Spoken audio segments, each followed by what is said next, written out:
ಧರ್ಮಸ್ಥಳದಲ್ಲಿ ಉತ್ಖನನ ಕಾರ್ಯ ಗುರುವಾರನೇ ಅಂತ್ಯವಾಗಿರುವಂಥದ್ದು. ಶುಕ್ರವಾರ ರಜೆ ಇತ್ತು, ಶನಿವಾರ ಆಗಬಹುದೇನೋ ಅನ್ನುವಂಥ ನಿರೀಕ್ಷೆ ಇತ್ತು. ಆದರೆ ಅನಾಮಿಕನ ವಿಚಾರಣೆ ಅಷ್ಟೇ ಆಯಿತು. ಇನ್ನು ಭಾನುವಾರ ರಜೆ ಬೇರೆ ಇದ್ದಿದ್ದಂಥ ಹಿನ್ನೆಲೆಯಲ್ಲಿ ಆಗಿಲ್ಲ. ಇವತ್ತು ಕೂಡ ಉತ್ಖನನ ನಡೆಯುವಂಥದ್ದು ಡೌಟು. ಆಲ್ಮೋಸ್ಟ್ ಉತ್ಖನನಕ್ಕೆ ತೆರೆ ಎಳೆಯಲಾಯ್ತಾ ಅನ್ನುವಂಥ ಪ್ರಶ್ನೆ ಕೂಡ ಎದ್ದಿದೆ. ಧರ್ಮಸ್ಥಳ ಶೋಧಕ್ಕೆ ತೆರೆ ಬಿತ್ತ. ಎಂದಿನಿಂದ ತನಿಖೆ, ಇಂದು ಸದನಕ್ಕೆ ಉತ್ತರಿಸಲಿದ್ದಾರೆ ಗೃಹ ಸಚಿವ. ಅಂದ್ರೆ ತನಿಖೆ ಆಗ್ತಾನೆ ಇದೆ, ಇಂದಿಂದ ವಿಚಾರಣೆ ಅಂತ. ಅಂದ್ರೆ ಅನಾಮಿಕನ ವಿಚಾರಣೆ ಮೊನ್ನೆನೂ ಕೂಡ ಆಗಿತ್ತು. ಅದರ ಮುಂದುವರೆದ ಭಾಗವಾಗಿಯೂ ಕೂಡ ಇವತ್ತು ಕೂಡ ಬರೀ ವಿಚಾರಣೆಗೆ ಸೀಮಿತ ಆಗುವಂತ ಸಾಧ್ಯತೆ ಇದೆ. ಇಂದು ಸದನಕ್ಕೆ ಉತ್ತರವನ್ನ ಕೊಡಲಿದ್ದಾರೆ ಗೃಹ ಸಚಿವರು. ಸದನದಲ್ಲಿ ಕೋಲಾಹಲ ಅಂತ ಹೇಳಲಾಗ್ತಾ ಇದೆ ಈ ವಿಚಾರಕ್ಕೆ ಸಂಬಂಧಪಟ್ಟಂತೆ. ಆದರೆ ಸರ್ಕಾರ ಒಂದು ಜವಾಬ್ದಾರಿಯುತ ಸ್ಥಾನದಲ್ಲಿ ಇಟ್ಕೊಂಡು ಏನು ಮಾಡಬೇಕು ಆ ಕೆಲಸವನ್ನ ಮಾಡಿದೆ. SIT ನೇಮಕ ಮಾಡದೇ ಇದ್ದಿದ್ದರೆ ಯಾವ್ಯಾವ ರೀತಿಯಾದಂಥ ಆರೋಪಗಳು, ಗೊಂದಲಗಳು ಕಂಟಿನ್ಯೂ ಆಗಿರುವಂಥದ್ದು ಎಲ್ರಿಗೂ ಗೊತ್ತಿತ್ತು. ಸರ್ಕಾರಕ್ಕೆ ಇಂದು SIT ಮಧ್ಯಂತರ ವರದಿಯನ್ನ ಸಲ್ಲಿಕೆ ಮಾಡಲಿದೆ.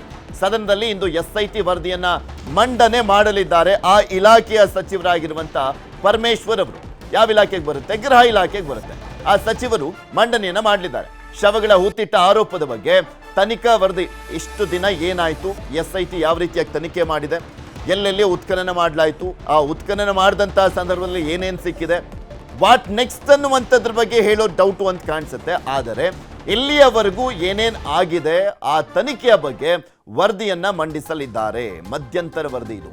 ಎಷ್ಟು ಜಾಗಗಳಲ್ಲಿ ಶೋಧ ಆಗಿದೆ, ಏನೆಲ್ಲ ಸಿಕ್ಕಿದೆ, ಅನಾಮಿಕ ಈವರೆಗೂ SITಗೆ ಹೇಳಿರೋದೇನು, ಮುಂದಿನ SIT ನಡೆ ಏನು ಎಂಬುವಂಥದ್ರ ಬಗ್ಗೆ ವರದಿಯನ್ನ ಮಂಡಿಸುವಂತ ಸಾಧ್ಯತೆ. ಆದರೆ ವಾಟ್ ನೆಕ್ಸ್ಟ್ ಅನ್ನುವಂಥದ್ರ ಬಗ್ಗೆ ಅದರಲ್ಲಿ ಆಲ್ಮೋಸ್ಟ್ ಉಲ್ಲೇಖ ಮಾಡಿರುವಂಥದ್ದು ಡೌಟು. ಹಾಗೆ ಸರ್ಕಾರನೂ ಕೂಡ ತಿಳಿಸ್ಕೊಡುವಂತ ಸಾಧ್ಯತೆ ಕಡಿಮೆ. ಇದುವರೆಗೂ ಏನೇನಾಗಿದೆ ಅದೆಲ್ಲದ್ರ ಬಗ್ಗೆನೂ ಕೂಡ ಮಾಹಿತಿಯನ್ನ ಕೊಡುವಂತ ಚಾನ್ಸಸ್ ಇದೆ.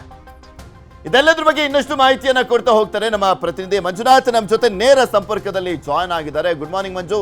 ಇವತ್ತು ಸರ್ಕಾರ SIT ಮಧ್ಯಂತರ ವರದಿಯನ್ನ ಏನ್ ಕೊಡುತ್ತೆ ಅದನ್ನ ವಿಧಾನಸಭೆಯಲ್ಲಿ ಮಂಡಿಸಲಿದ್ದಾರೆ. ವಿಧಾನ ಪರಿಷತ್ನಲ್ಲೂ ಕೂಡ ಮಂಡಿಸುವಂತ ಸಾಧ್ಯತೆ ಇರುವಂತದ್ದು. ಪ್ರಮುಖವಾಗಿ ಏನೇನೆಲ್ಲ ನೋಡ್ತಾ ಹೋಗ್ಬೋದು, SIT ಮಧ್ಯಂತರ ವರದಿಯಲ್ಲಿ ಏನೇನೆಲ್ಲ ಪ್ರಮುಖವಾಗಿ ಉಲ್ಲೇಖ ಆಗಿರುವಂತ ಸಾಧ್ಯತೆ ಇದೆ? ಎಸ್, ಖಂಡಿತವಾಗ್ಲೂ ಪೃಥ್ವಿ, ಕಳೆದ ಒಂದು ವಾರದಿಂದಲೂ ಕೂಡ ಅಷ್ಟೇ ಬಿಜೆಪಿ ನಾಯಕರು ಮಧ್ಯಂತರ ತನಿಖಾ ವರದಿಯಲ್ಲಿ ಏನಿದೆ ಅನ್ನುವಂಥದ್ದನ್ನ ಜನರ ಮುಂದಿಡಿ. ಯಾಕಂದ್ರೆ ಜನರು ಇವತ್ತು ಗೊಂದಲದಲ್ಲಿದ್ದಾರೆ, ಎಲ್ಲೋ ಏನ್ ಆಗ್ತಿದೆ ಅನ್ನುವಂಥದ್ದು ಗೊತ್ತಾಗ್ತಾ ಇಲ್ಲ ಅನ್ನುವಂಥ ನಿಟ್ಟಿನಲ್ಲಿ ಕೂಡ ಅಷ್ಟು ಒಂದಷ್ಟು ಒತ್ತಾಯವನ್ನ ಮಾಡಿದ್ರು. ಇದೇ ಒಂದು ಕಾರಣಕ್ಕೋಸ್ಕರನೇ ಕಳೆದ 3 ದಿನಗಳಿಂದಲೂ ಕೂಡ ಯಾವುದೇ ಉತ್ಖನನ ಕಾರ್ಯ ಮಾಡದೆ ಒಂದಷ್ಟು ಪೇಪರ್ ವರ್ಕ್ಸ್ ಆಗಿರ್ಬೋದು ಮತ್ತು ಒಂದಷ್ಟು ಸ್ಟೇಟ್ಮೆಂಟ್ಗಳು ಪೆಂಡಿಂಗ್ ಇತ್ತು, ಅದೆಲ್ಲವನ್ನು ಕೂಡ ಅಷ್ಟೇ ಮಾಡುವಂತ ಒಂದು ಕೆಲಸವನ್ನ SITಯ ಅಧಿಕಾರಿಗಳು ಮಾಡಿದ್ರು. ಇನ್ನು ನಿನ್ನೆ ಮಧ್ಯಾಹ್ನವೇ ಮಧ್ಯಂತರ ತನಿಖಾ ವರದಿಯನ್ನು ಕೂಡ ಅಷ್ಟೇ ತಗೊಂಡು ನೇರವಾಗಿ SIT ಮುಖ್ಯಸ್ಥರು ಕೊಡೋಕೆ ಅಂತಾನೆ ಬೆಂಗಳೂರಿಗೆ ಬಂದಿದ್ರು. ಬಹುತೇಕ SIT ಮುಖ್ಯಸ್ಥರಿಗೆ ನಿನ್ನೆ ಸಂಜೆನೆ ಮಧ್ಯಂತರ ತನಿಖಾ ವರದಿ ಕೈ ಸೇರಿದೆ. ಇವತ್ತು ಬೆಳಿಗ್ಗೆ ಗೃಹ ಸಚಿವರಿಗೆ ನೀಡುವಂತಹ ಸಾಧ್ಯತೆಗಳು ಹೆಚ್ಚಾಗಿರುವಂತದ್ದು. ಇನ್ನು ಈ ಮಧ್ಯಂತರ ತನಿಖಾ ವರದಿಯಲ್ಲಿ ಏನಾಗಿದೆ ಅನ್ನುವಂಥದ್ದು, ಏನಿದೆ ಅನ್ನುವಂಥದ್ದು ನಾವು ನೋಡೋದಾದ್ರೆ, ಮೊದಲನೇದಾಗಿ ಅನಾಮಿಕ ವ್ಯಕ್ತಿ ಯಾವೆಲ್ಲ ಪ್ಲೇಸ್ ಗಳನ್ನ ತೋರಿಸಿದ, ಆ ಒಂದು ಪ್ಲೇಸ್ ಗಳಲ್ಲಿ ಏನೆಲ್ಲ ಕ್ರಿಯೆಗಳಾಯ್ತು, ಏನೆಲ್ಲ ಸಿಕ್ತು ಅನ್ನುವಂಥದ್ರ ಬಗ್ಗೆ ಕೂಡ ಉಲ್ಲೇಖವನ್ನ ಮಾಡಲಿರುವಂತದ್ದು. ಅದರಲ್ಲೂ ಪ್ರಮುಖವಾಗಿ 17 ಸ್ಪಾಟ್ಗಳನ್ನ ತೋರಿಸಿದ್ದು. 17 ಸ್ಪಾಟ್ಗಳನ್ನು ಕೂಡ ಈಗಾಗಲೇ ನಾವು ಹೋಗಿ ಅಗೆದಿದ್ದೀವಿ. ಅದರಲ್ಲಿ ಕೇವಲ ಸ್ಪಾಟ್ ನಂಬರ್ 6ರಲ್ಲಿ ಮಾತ್ರ ಒಂದಷ್ಟು ಮೂಳೆಗಳು ಸಿಕ್ಕಿದೆ ಅನ್ನುವಂಥದ್ದು ಬಿಟ್ರೆ ಬೇರೆ ಎಲ್ಲೂ ಕೂಡ ಸಿಕ್ಕಿಲ್ಲ ಅನ್ನುವಂಥದ್ದು ಪ್ರಮುಖವಾಗಿ ಮೆನ್ಷನ್ ಮಾಡಿರುವಂತದ್ದು.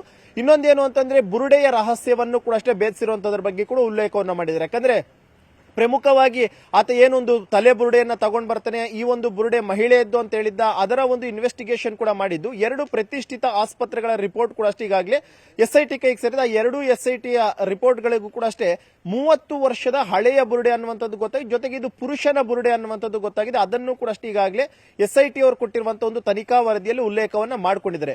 ಇದು ಬಿಟ್ರೆ ಉಳಿದಂತೆ ಸ್ಥಳ ಮಹಾಜರು ಪ್ರಕ್ರಿಯೆಗಳಾಗಿರ್ಬೋದು, ಸ್ಥಳದಲ್ಲಿ ನಾವೇನೆಲ್ಲ ಸಿಕ್ಕಿದ್ರು, ಏನೆಲ್ಲ ಕಾರ್ಯಾಚರಣೆಯನ್ನ ಮಾಡಿದ್ವಿ ಮತ್ತು ಒಂದಷ್ಟು ಸಾಕ್ಷಿಗಳ ಹೇಳಿಕೆಗಳನ್ನು ಕೂಡ ಈಗಾಗಲೇ ದಾಖಲು ಮಾಡಿಕೊಂಡಿರುವಂತದ್ದು. ಯಾಕಂದ್ರೆ ದೂರುದಾರ ಹೇಳಿರುವಂತಹ ಒಂದಷ್ಟು ವ್ಯಕ್ತಿಗಳನ್ನ ಈಗಾಗಲೇ ಒಂದು SIT ಕಚೇರಿಗೆ ಕರೆಸಿದ್ದಾರೆ, ಅದರ ಒಂದು ಹೇಳಿಕೆಗಳನ್ನು ಕೂಡ ದಾಖಲು ಮಾಡಿಕೊಂಡಿದ್ದಾರೆ. ಇದೆಲ್ಲವನ್ನು ಕೂಡ ಇವತ್ತಿನ ವರದಿಯಲ್ಲಿ ಉಲ್ಲೇಖವನ್ನ ಮಾಡ್ತಾರೆ.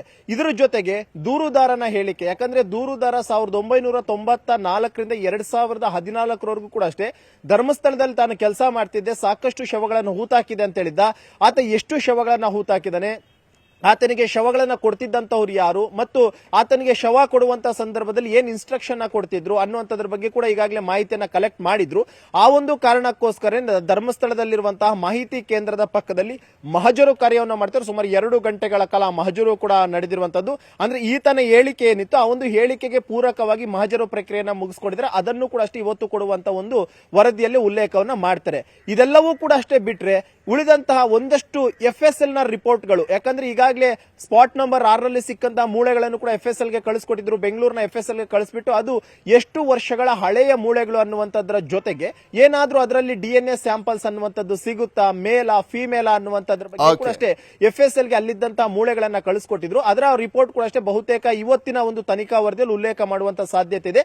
ಹೀಗೆ ಇಷ್ಟು ದಿನದ ಇನ್ವೆಸ್ಟಿಗೇಷನ್ ಏನಾಯ್ತು, ಇನ್ವೆಸ್ಟಿಗೇಷನ್ ನ ಸಂದರ್ಭದಲ್ಲಿ ಏನೆಲ್ಲ ಅಂಶಗಳು ತಿಳಿದು ಬಂದಿದೆ ಅದರ ರಿಪೋರ್ಟ್ ಅನ್ನ ಇವತ್ತು SIT ಅಧಿಕಾರಿಗಳು ಗೃಹ ಸಚಿವರು ಕೊಡಲಿದ್ರು. ಗೃಹ ಸಚಿವರು ಸದನದಲ್ಲಿ ಇಷ್ಟು ದಿನದ ವಿಚಾರಣೆ ಏನಾಯ್ತು ಅನ್ನುವಂಥದ್ರ ಬಗ್ಗೆ ಮಾಹಿತಿ ನೀಡುವಂತಹ ಸಾಧ್ಯತೆಗಳಿದೆ. ಆದ್ರೆ ಮುಂದಿನ ತನಿಖೆ ಯಾವ ರೀತಿಯಾಗಿ ಮಾಡ್ತಾರೆ ಅನ್ನುವಂಥದ್ದು SIT ಅಧಿಕಾರಿ ನಿರ್ಧಾರ ಮಾಡ್ತಾರೆ ಅನ್ನುವಂಥದ್ದನ್ನು ಕೂಡ ಅಷ್ಟೇ ಬಹುತೇಕ ಗೃಹ ಸಚಿವರು ಸದನದಲ್ಲಿ ಹೇಳುವಂತಹ ಸಾಧ್ಯತೆಗಳು ದಟ್ಟವಾಗಿ ಕಂಡು ಬರ್ತಾ ಇದೆ.